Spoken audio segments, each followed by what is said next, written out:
Before the Industrial Revolution began in England around the year 1760, the way most people lived in Europe and America was very different from how they live today. 9 out of 10 people lived in rural areas.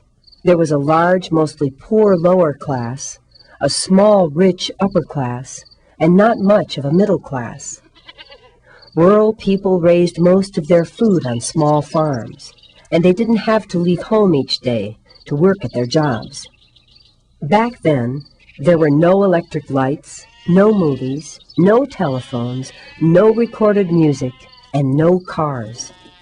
Ordinary people used their hands to make most of the things they needed. They had no reason to own a clock, since their lives were tuned to the rising and setting of the sun. The world was pretty quiet before the Industrial Revolution, because there were no machines for rapid transportation to fill the air with noise. Without these devices, people didn't travel much. Consequently, except for their own villages, they knew very little about the world in which they lived. The pace of life was much slower before the Industrial Revolution, because people had to walk or use horses to move from place to place.